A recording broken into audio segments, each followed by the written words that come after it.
नमस्कार.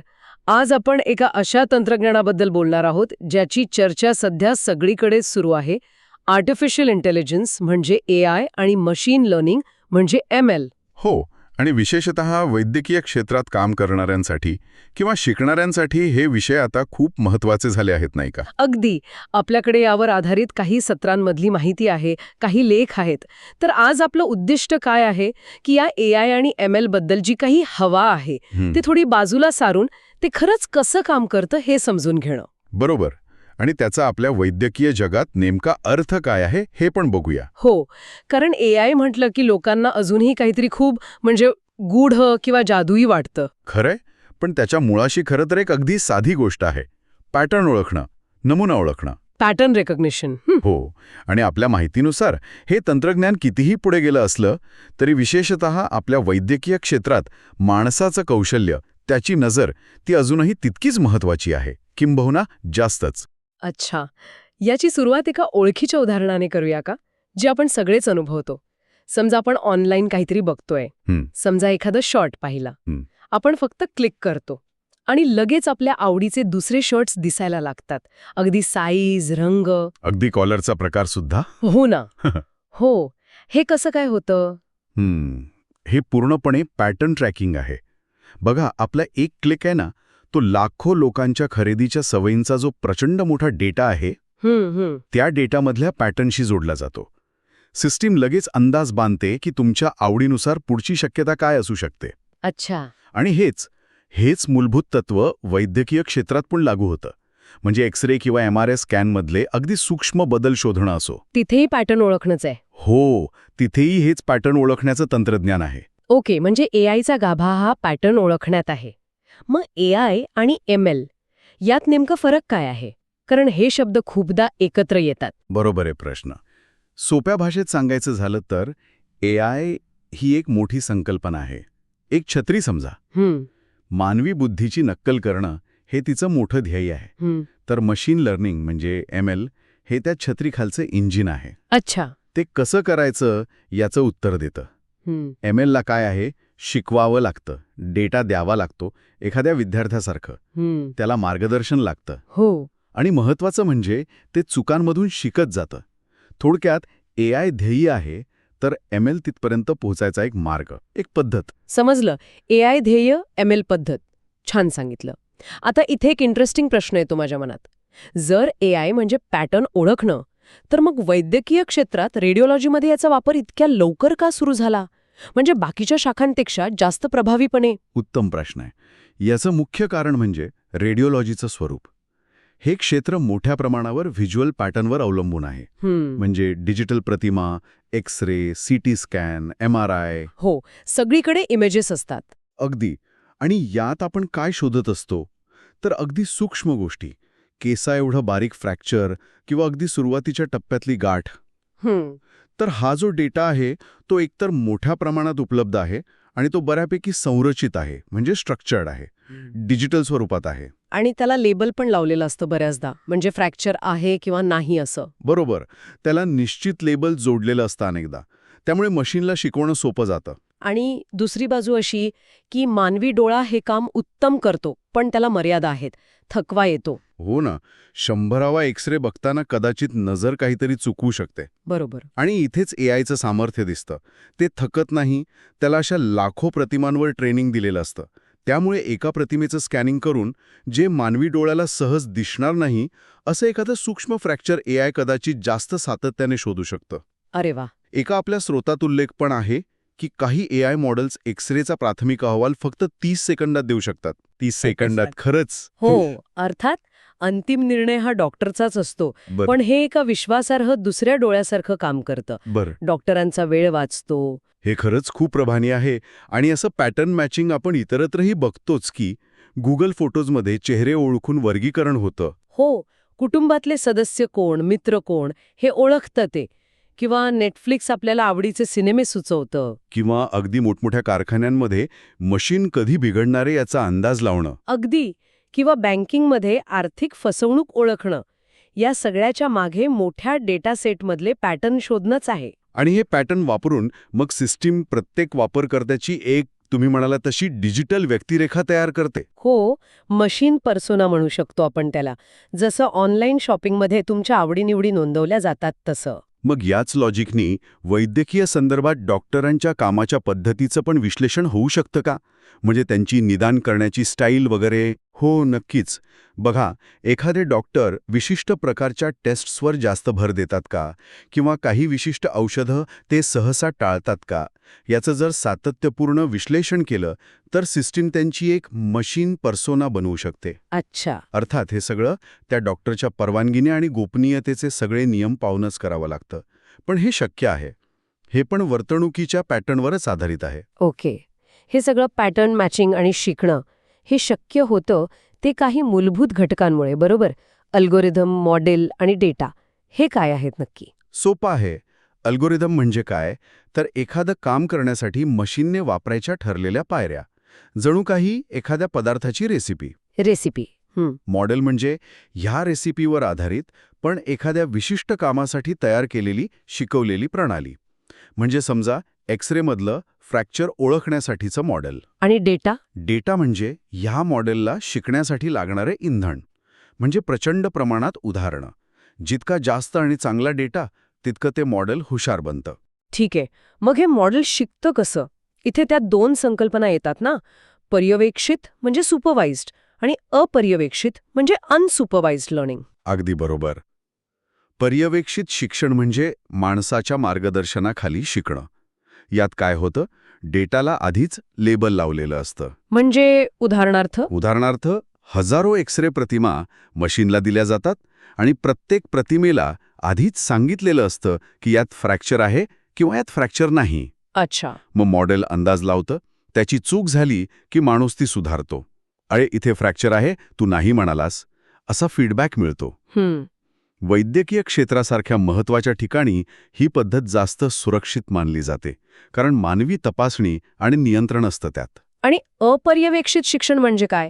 त्यात माणसाचं मार्गदर्शन नसतं? अपर्यवेक्षित शिक्षणात मशीनला फक्त डेटा दिला जातो आणि सांगितलं जातं की यातले पॅटर्न तू स्वतः शोधून काढ. अरे बापरे. जणू काही एखाद्याला मोठ्या लायब्ररीत सोडून दिलं आणि सांगितलं, तुला जे महत्वाचं वाटतं ते गट करून ठेव. यात धोका जास्त असतो. धोका? कसा? कारण मशीन काय शिकेल यावर आपलं थेट नियंत्रण नसतं. ते स्वतःच काहीतरी संबंध जोडायला लागतं. याचं एखादं उदाहरण आहे का आपल्या माहितीमध्ये, जिथे मानवी तपासणी नसताना धोका होऊ शकतो? हो, एक उदाहरण आहे ऑटोमेटेड ट्रॅफिक फाईन्सचं, म्हणजे स्वयंचलित वाहतूक चलनाचं. अच्छा, सीसीटीव्ही कॅमेरातून जे चलन येतं ते. हो, ते कॅमेरे काय करतात? नंबर प्लेट वाचून चलन पाठवतात. मशीन अक्षरं आणि अंक यांचे पॅटर्न ओळखायला शिकलेलं असतं. पण समजा नंबर प्लेटवर चिखल उडालाय किंवा पावसामुळे ती अस्पष्ट दिसतीये. मशीनला हे कळत नाही की इनपुट डेटा खराब आहे. ते त्या अस्पष्ट पॅटर्नला डेटाबेसशी जुळवण्याचा प्रयत्न करतं आणि कदाचित एखाद्या भलत्याच व्यक्तीला चलन पाठवू शकतं. अरे देवा. हो, जर तिथे मानवी तपासणी नसेल तर अशा चुका होऊ शकतात आणि झाल्या आहेत. म्हणजे पर्यवेक्षित शिक्षण वापरलं तरी सुद्धा सतत तपासणी आणि प्रतिसाद देत राहणं गरजेचं आहे. फीडबॅक लूप ज्याला म्हणतात. अगदी. अजिबात सोडून चालत नाही. शिकण्याची प्रक्रिया ही सतत चालू असते. मशीन जे आउटपुट देतं त्याला माणसाने किंवा दुसऱ्या सिस्टीमने तपासायचं. चुका असतील तर त्या सुधारून पुन्हा फीड करायच्या. याने काय होतं? मॉडेल अजून अचूक बनत जातं. आपल्या माहितीमध्ये अतुसा नावाच्या टूलचा उल्लेख आहे बघा. हो आहे. ते काय करतं? व्यावसायिक सत्रांचं विश्लेषण करतं. म्हणजे समजा विक्रीचं किंवा प्रशिक्षणाचं सेशन असेल तर त्यात कोणते शब्द जास्त वापरले गेले, उच्चार कसा होता याचा फीडबॅक देतं. अच्छा. किंवा मग मायक्रोसॉफ्टचं को-पायलट सारखं टूल घ्या. ते वापरकर्त्याच्या सवयी 18 महिने वापरल्यानंतर शिकतं आणि मग जास्त चांगली कस्टमाइज्ड मदत देतं. हा जो प्रतिसाद आणि सुधारणेचा फेरा आहे ना, तो खूप महत्वाचा आहे. आता या शिकण्यासाठी जो डेटा लागतो, ट्रेनिंग डेटा, त्याबद्दल बोलूया. इथे गुणवत्ता आणि प्रमाण दोन्ही महत्वाचं आहे असं दिसतंय. हो, प्रचंड डेटा लागतो. आपण पेटाबाईट्समध्ये बोलतोय, म्हणजे हजारो टेराबाईट्स. हजारो टेराबाईट्स. कल्पना करणं पण कठीण आहे. कल्पना करा, लाखो हाय रेझोल्युशन MRI स्कॅनचा डेटा. इतका प्रचंड डेटा लागतो आणि तो फक्त जास्त असून चालत नाही. तो अचूक हवा आणि त्या विशिष्ट कामासाठी योग्य हवा. तुम्ही मगाशी म्हणालात तसं हाडांमधलं अगदी बारीक हेअरलाईन फ्रॅक्चर शोधायचं असेल तर त्यासाठी लाखो प्रतिमा लागतील, ज्यात त्याच प्रकारच्या फ्रॅक्चरची भरपूर उदाहरणं असायला हवीत. आणि इथेच तो गार्बेज इन गार्बेज आउट म्हणजे GIGOचे नियम लागू होतो. बरोबर. कचऱ्यात टाकलात तर कचराच बाहेर येणार. अगदी तंतोतंत. जर ट्रेनिंगसाठी वापरलेला डेटा चुकीचा असेल, अपूर्ण असेल किंवा त्यात काही त्रुटी असतील, म्हणजे बायस असेल, बायस म्हणजे पूर्वग्रह. हो पूर्वग्रह किंवा त्रुटी, अगदी साध्या टायपिंगच्या चुका असू शकतात. समजा रुग्ण नोंदीत चुकून 82.6 किलोऐवजी 86.2 किलो टाईप झालं. किंवा डेटा गोळा करण्याच्या पद्धतीतच काहीतरी चूक असेल तर काय होणार? सिस्टीम ते चुकीचं शिकणार आणि चुकीचे निष्कर्ष काढणार. त्यामुळे डेटा शक्य तितका स्वच्छ, अचूक आणि सगळ्यांचं प्रतिनिधित्व करणारा असावा लागतो. त्यात पक्षपातीपणा नको. हे खूप महत्वाचं आहे. आता थोडं मानवी भूमिकेकडे वळूया. कारण एक प्रश्न नेहमी विचारला जातो, AI मुळे वैद्यकीय क्षेत्रातल्या नोकऱ्या जातील का? डॉक्टर्स, नर्सेस, टेक्निशियन्स यांचं काय होणार? हा प्रश्न नेहमी येतो. पण आपल्या स्रोतांमधला सूर असा आहे की नोकऱ्या जातील असं सरळ म्हणणं कदाचित योग्य नाही. अच्छा. आठवून बघा, जेव्हा बँकांमध्ये कॉम्प्युटर आले तेव्हा पण अशीच भीती होती की क्लार्क, टायपिस्ट यांची गरजच उरणार नाही. हो, होती भीती. पण तसं झालं का? नाही झालं. त्यांची भूमिका बदलली. म्हणजे कामाचं स्वरूप बदललं. नोकऱ्या गेल्या नाहीत पूर्णपणे. अगदी तसंच. ते क्लार्क, कॉम्प्युटर वापरणारे अधिकारी बनले. त्यांची कौशल्य वाढली, कामाची पद्धत सुधारली, कार्यक्षमता वाढली. AI सुद्धा तेच करतंय. ते जी पुनरावृत्तीची कामं आहेत, रुटीन कामं, ती खूप वेगाने आणि अचूकपणे करू शकतो. यामुळे काय होतं की माणसं अधिक गुंतागुंतीच्या, जिथे विचार करावा लागतो, जिथे विश्लेषण लागतं, अशा कामांवर लक्ष देऊ शकतात. म्हणजे धोरणात्मक कामांवर. बरोबर. आपल्या माहितीत एक गमतीशीर वाक्य आहे. जर तुमचं काम इतकं साधं असेल की तुम्हाला विचार करायची गरजच पडत नाही, तर हो, ते काम AI नक्कीच करेल. हां, खरंय. तुम्हाला काहीतरी अधिक व्हॅल्यू ॲड करावी लागेल. म्हणजे आपलं जे मूळ कौशल्य आहे, डॉक्टर म्हणून, नर्स म्हणून, पॅथॉलॉजिस्ट म्हणून, ते AIच्या क्षमतेसोबत जोडावं लागेल आपल्याला. अगदी. हे मिश्रण खूप शक्तिशाली ठरू शकतं. पण इथे एक मोठा मुद्दा येतो, जबाबदारीचा. हो, तोच विचार करत होते मी. कारण मशीनला मानवी मूल्य, नैतिकता, सहानुभूती या गोष्टी कशा कळणार? हाच कळीचा मुद्दा आहे. मशीन कशावर चालतं? तर्कावर. 0 आणि 1, स्टॅटिस्टिकल प्रोबॅबिलिटीवर. त्याला निर्णयामागची मानवी भावना कळत नाही, संदर्भ कळत नाही, विश्वास कळत नाही. डॉक्टर जेव्हा रुग्णाला तपासतो तेव्हा तो फक्त एक्स-रे रिपोर्ट नाही बघत. तो रुग्णाची एकूण परिस्थिती बघतो, त्याची भीती समजून घेतो, त्याचे सामाजिक आर्थिक संदर्भ पण लक्षात घेतो. बरोबर. समजा एका गर्भवती महिलेला फ्रॅक्चर झालंय. तिच्यावर उपचार करताना बाळाचाही विचार करावा लागतो. किंवा आपल्याकडे मर्यादित साधनं आहेत आणि 2 गंभीर रुग्ण आहेत. तर कोणाला प्राधान्य द्यायचं? हा निव्वळ तांत्रिक निर्णय नसतो. हा नैतिक प्रश्न आहे. अगदी. हा नैतिक प्रश्न आहे. AI सहानुभूतीची नक्कल करू शकेल कदाचित, पण ती अनुभवू शकत नाही. म्हणजे कार्यक्षमता विरुद्ध जबाबदारी यातला समतोल हा माणसालाच साधावा लागतो. मशीन धोका विरुद्ध जबाबदारी याचा विचार नाही करू शकत. बरोबर. आणि म्हणूनच वैद्यकीय क्षेत्रात जिथे निर्णय थेट माणसाच्या जीवाशी संबंधित आहेत, तिथे AIने दिलेला सल्ला कितीही प्रभावी वाटला तरी अंतिम निर्णय आणि त्याची जबाबदारी ही माणसाचीच राहते. अगदी. म्हणूनच AIला आपला प्रतिस्पर्धी न मानता एक सहकारी, एक सहपायलट म्हणून बघणं जास्त योग्य आहे. सहपायलट. उपयोगांबद्दल बोलूया. म्हणजे ऑन्कॉलॉजी, कर्करोग उपचार किंवा पॅथॉलॉजी, पेशींचं विश्लेषण या क्षेत्रांमध्ये AIचा वापर कसा होतोय? तिथे पण रेडिओलॉजी इतकीच गती आहे का? या क्षेत्रांमध्ये सुद्धा AIचा वापर नक्कीच सुरू झाला आहे. ऑन्कॉलॉजीमध्ये म्हणजे कर्करोग उपचारात ट्रीटमेंट प्लॅनिंग अधिक चांगलं करण्यासाठी AI मदत करतंय. म्हणजे वेगवेगळ्या उपचार पद्धतींचे संभाव्य परिणाम काय असतील याचं विश्लेषण करण्यासाठी. ओके. पॅथॉलॉजीमध्ये मायक्रोस्कोप खालचे जे पेशींचे नमुने असतात त्यातले पॅटर्न ओळखून कर्करोगाच्या गाठी म्हणजे ट्यूमर्स लवकर आणि जास्त अचूकपणे शोधायला मदत होते. पण तरीही असं वाटतंय की रेडिओलॉजीच्या तुलनेत इथे वेग थोडा कमी आहे. याचं कारण काय असेल? मुख्य कारण पुन्हा तेच, डेटाचं स्वरूप. पॅथॉलॉजीमध्ये बघा, अनेकदा काय होतं की टिश्यू सॅम्पलचं विश्लेषण हे थोडं व्यक्तिनिष्ठ असू शकतं. म्हणजे एकाच स्लाइडबद्दल 2 पॅथॉलॉजिस्टचं मत किंचित वेगळं असू शकतं. हां, अनुभवावर अवलंबून असतं ते. बरोबर. कोणता पॅटर्न काय दर्शवतो हे अनुभवावर अवलंबून असतं. आणि ऑन्कॉलॉजीचा डेटा तर अजूनच विखुरलेला असतो. वेगवेगळ्या हॉस्पिटल्समध्ये, वेगवेगळ्या सिस्टम्समध्ये, वेगवेगळ्या फॉर्मॅटमध्ये. अच्छा. त्यामुळे या क्षेत्रांसाठी स्वच्छ एकत्र केलेला आणि लेबल लावलेला मोठा डेटासेट तयार करणं आणि मग त्यावर मॉडेल ट्रेन करणं हे रेडिओलॉजीपेक्षा जास्त कठीण आणि वेळखाऊ काम आहे. त्यामुळे इथे प्रगती आहे, पण वेग थोडा कमी आहे, हे खरं आहे. आणि जी प्रशासकीय कामं असतात हॉस्पिटलमधली, जसं की रुग्णांच्या अपॉइंटमेंट्सचं वेळापत्रक बनवणं किंवा हेल्थ ॲप्सवरचे ते चॅटबॉट्स. हो, त्या कामांमध्ये AI चांगली कामगिरी करते. अपॉइंटमेंट शेड्युलिंग हे मोठ्या प्रमाणात पॅटर्न आधारित काम आहे. ते AI साठी अगदी योग्य आहे. त्याचप्रमाणे हेल्थ ॲप्समधले चॅटबॉट्स, ते मूलभूत प्रश्नांची उत्तरं देऊ शकतात किंवा माहिती देऊ शकतात. ही जी पुनरावृत्तीची कामं आहेत, ती AI चांगलं हाताळतं. आणि त्यामुळे मग हॉस्पिटलमधला स्टाफ प्रत्यक्ष रुग्णांच्या सेवेवर किंवा जास्त क्लिष्ट कामावर लक्ष देऊ शकतो. अगदी बरोबर. म्हणजे भविष्यात यशस्वी होण्यासाठी केवळ बुद्ध्यांक म्हणजे IQ महत्वाचा नाही, तर भावनिक बुद्ध्यांक EQ आणि सामाजिक बुद्ध्यांक SQ यांची पण गरज भासेल. अगदी बरोबर म्हटलात. कारण जी कामं फक्त तर्कावर आधारित नाहीत, ज्यात मानवी संवाद लागतो, सहानुभूती लागते, गुंतागुंतीचे निर्णय घ्यावे लागतात, ती माणसांसाठीच राहतील. आणि यासाठी काही विशिष्ट कौशल्य आत्मसात करणं खूप गरजेचं ठरेल. आपल्या माहितीमध्ये 3 मुख्य कौशल्यांवर भर दिलाय. कोणती आहे ती? पहिलं, प्रश्न विचारायची सवय. विशेषतः का हा प्रश्न. AIने एखादं उत्तर दिलं किंवा विश्लेषण केलं तर ते लगेच स्वीकारायचं नाही. अच्छा. ते उत्तर का आलं, कोणत्या डेटावर आधारित आहे, त्यात काही त्रुटी असू शकतात का, त्याच्या मर्यादा काय आहेत, हे प्रश्न विचारणं खूप महत्वाचं आहे. म्हणजे चिकित्सा वृत्ती ठेवणं. आणि दुसरं कौशल्य? दुसरं, डेटा स्नेही बनणे. म्हणजे डेटा फ्रेंडलीनेस.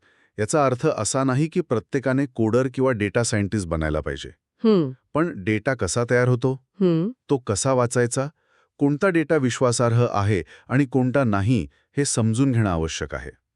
अगदी साधं एक्सेल किंवा गुगल शीट्स वापरून डेटा कसा मांडला जातो, त्यातून काय अर्थ काढता येतो, याची बेसिक समज जरी विकसित केली ना, तरी पुरेसं आहे. ओके. आणि तिसरं सहयोग म्हणजे कोलॅबोरेशन. भविष्यातलं काम हे फक्त माणसामाणसांमधलं सहकार्य नसेल, तर माणूस आणि तंत्रज्ञान यांचं सहकार्य असेल. आपल्याला आपल्या मानवी सहकाऱ्यांबरोबर काम करावंच लागेल, डेटा सायंटिस्ट सारख्या तज्ज्ञांबरोबर काम करावंच लागेल आणि त्याचबरोबर AI असिस्टंट किंवा रोबोटसारख्या तंत्रज्ञानाबरोबर सुद्धा मिळून काम करावं लागेल. ही जी समन्वयाची क्षमता आहे, ती खूप महत्वाची ठरेल. खरंय. आपण AIच्या क्षमतेबद्दल खूप बोललो, पण त्याच्या मर्यादांबद्दल पण बोलणं महत्वाचं आहे. एक शब्द सारखा ऐकू येतो, हॅल्युसिनेशन. काय आहे नक्की? हॅल्युसिनेशन म्हणजे काय होतं की AIला जेव्हा एखाद्या प्रश्नाचं उत्तर माहीत नसतं, तेव्हा मला माहीत नाही असं सरळ म्हणण्याऐवजी ते अगदी आत्मविश्वासाने पूर्णपणे चुकीची किंवा स्वतःच बनवलेली माहिती देतं. अरे, असं का करतं ते? कारण ते अचूक असण्यापेक्षा सुसंगत म्हणजे कोहरंट आणि माणसासारखं वाटण्याला जास्त प्राधान्य देतं. ही एक मोठी मर्यादा आहे, विशेषतः वैद्यकीय सारख्या क्षेत्रात जिथे अचूकता सगळ्यात महत्वाची असते. आता मेटा 2 AI बॉट्सनी स्वतःचीच भाषा तयार केल्याची एक घटना गाजली होती. हो, आठवतंय.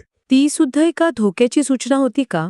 हो, ती नक्कीच एक कॉशनरी टेल होती, म्हणजे धोक्याचा इशारा होता. ते बॉट्स काय करायला लागले, एकमेकांशी संवाद साधायला लागले, पण त्यांची भाषा माणसांनाच कळेल अशी झाली. बापरे. हो, मग त्यांना तातडीने बंद करावं लागलं. यातून हेच स्पष्ट झालं की AI कितीही हुशार झालं, स्वायत्त झालं, तरी त्याच्यावर मानवी नियंत्रण, पारदर्शकता आणि काही नैतिक मर्यादा असणं अत्यंत आवश्यक आहे. ते आयझॅक असिमोव्ह यांनी रोबोटिक्सचे नियम लिहिले होते ना? हो, 3 लॉज ऑफ रोबोटिक्स. त्यांची आठवण येते इथे. या सगळ्या बदलांना एकत्र पाहिलं तर एक शब्द वापरला जातो, डिस्रप्शन. म्हणजे एखादा तंत्रज्ञान किंवा घटना इतकी मोठी असते की ती सगळ्या प्रस्थापित गोष्टींना मुळापासून बदलते. जसं कोविड-19 किंवा पेनिसिलिनचा शोध. AI हे तसंच काहीतरी आहे का? अनेक तज्ज्ञांना अगदी तसंच वाटतं. हे जे बदल आहेत ना, ते केवळ हळूहळू होणारे नाहीयेत, ते खूप वेगाने आणि मोठ्या प्रमाणावर होऊ शकतात. यामुळे आपल्याला सतत नवीन गोष्टी शिकाव्या लागतील, काही जुन्या गोष्टी विसराव्या लागतील आणि पुन्हा नव्याने शिकावं लागेल. लर्न, अनलर्न, रिलर्न म्हणतात तसं. बदलाचा वेग खूप जास्त असेल म्हणजे? प्रचंड असू शकतो. बघा ना, फेसबुकला 10 लाख वापरकर्ते मिळवायला जवळपास 6.5 वर्ष लागली होती. हो. तर मेटाच्या थ्रेड्सला किती वेळ लागला? फक्त 1.5 दिवस. काय सांगताय, फक्त 1.5 दिवस? हो. तर बदलाचा वेग इतका प्रचंड असू शकतो, कदाचित दर 18 महिन्यांनी आपल्याला मोठ्या तांत्रिक बदलांना सामोरं जावं लागेल. इतक्या वेगाने? बापरे. आणि हे सगळं चालवण्यासाठी विशेषतः हे जे मोठे भाषा मॉडेल्स आहेत, LLMs, त्यांना प्रचंड संसाधनांची गरज असते असंही ऐकतो. हो, ते अगदी खरं आहे. या मॉडेल्सना ट्रेन करण्यासाठी आणि चालवण्यासाठी प्रचंड प्रमाणात ऊर्जा लागते. मोठमोठे सर्व्हर फार्म्स लागतात, त्यासाठी खूप पाणी लागतं आणि मोठी इन्फ्रास्ट्रक्चर उभी करावी लागते. म्हणजे यामागे खूप खर्च आहे. खूप खर्च आहे. त्यामुळे अनेक फ्री वाटणाऱ्या AI सेवांच्या मागे हा मोठा खर्च दडलेला असतो. आणि अनेकदा हा खर्च कसा भरून काढला जातो? तर अप्रत्यक्षपणे वापरकर्त्यांच्या डेटाच्या माध्यमातून. आजच्या जगात डेटा हेच नवीन चलन आहे. डेटा हे नवीन चलन आहे, महत्वाचा मुद्दा आहे हा. या सगळ्या गुंतागुंतीच्या जगात विचार करण्याची एक वेगळी पद्धत म्हणून क्वांटम कॉम्प्युटिंगचं रूपक वापरलं जाते. त्याचा काय अर्थ घ्यायचा? त्याचा अर्थ असा की आपल्याला फक्त होणार नाही, बरोबर, चूक, 0-1 अशा बायनरी विचारांच्या पलीकडे जावं लागेल. म्हणजे क्वांटम कम्प्युटिंगमध्ये कसं असतं, एखादा कण एकाच वेळी अनेक अवस्थांमध्ये असू शकतो. तसंच वास्तविक जगात आणि विशेषतः वैद्यकीय निदानात अनेकदा गोष्टी काळ्या किंवा पांढऱ्या नसतात. त्यात अनेक शक्यता असतात, अनेक बारकावे असतात, शेड्स ऑफ ग्रे ज्याला म्हणतात. संदिग्धता असते. अगदी. ही संदिग्धता स्वीकारून त्यात मार्ग काढण्याची क्षमता आपल्याला विकसित करावी लागेल. केवळ अल्गोरिदमच्या निष्कर्षावर अवलंबून न राहता व्यापक संदर्भ आणि मानवी विचारांचा समतोल साधावा लागेल. छान सांगितलं. तर आजच्या आपल्या या चर्चेचा थोडक्यात आढावा घेऊया. आपण पाहिलं की AI आणि ML हे मूलतः पॅटर्न ओळखण्यावर आधारित आहेत. त्यांना शिकण्यासाठी चांगल्या प्रतीचा प्रचंड डेटा लागतो आणि अनेकदा मानवी मार्गदर्शनाची गरज असते. हो, आणि तो GIGOचा नियम लक्षात ठेवणं महत्त्वाचं. Garbage in, garbage out. बरोबर. वैद्यकीय क्षेत्रात AIची भूमिका ही प्रतिस्पर्धीची नसून एका सहपायलटची आहे, जो वेग आणि कार्यक्षमता वाढवू शकतो, पण अंतिम निर्णय आणि जबाबदारी माणसाचीच राहते. अगदी. कारण मानवी बुद्धिमत्तेत संदर्भ, नैतिकता, सहानुभूती आणि संदिग्धता हाताळण्याची क्षमता आहे, जी मशीनमध्ये नाही. आणि भविष्यात यशस्वी होण्यासाठी केवळ तांत्रिक ज्ञान IQ नाही, तर भावनिक EQ आणि सामाजिक SQ बुद्धिमत्ता पण महत्वाची ठरेल. आणि सतत शिकत राहणं, बदल स्वीकारणं हे तर आवश्यकच असेल. अगदी बरोबर. आणि जाता जाता ऐकणाऱ्यांसाठी एक विचार करायला लावणारा प्रश्न सोडून जाऊया. आपण पाहिलं की AI हे डेटावर अवलंबून असतं आणि डेटामध्ये चुका किंवा बायास असू शकतो. आता विचार करा, जर अशा डेटातील त्रुटींमुळे किंवा अपेक्षित पूर्वग्रहामुळे, AIने दिलेल्या सल्ल्यानुसार घेतलेल्या निर्णयामुळे, विशेषतः जिथे मानवी जीवनाचा प्रश्न आहे, काही गंभीर विनाशकारी नुकसान झालं, तर त्याची अंतिम जबाबदारी कोणाची असेल? अवघड प्रश्न आहे. कितीही पुढे गेलं तरी त्याचे परिणाम शेवटी मानवी समाजालाच भोगावे लागतात.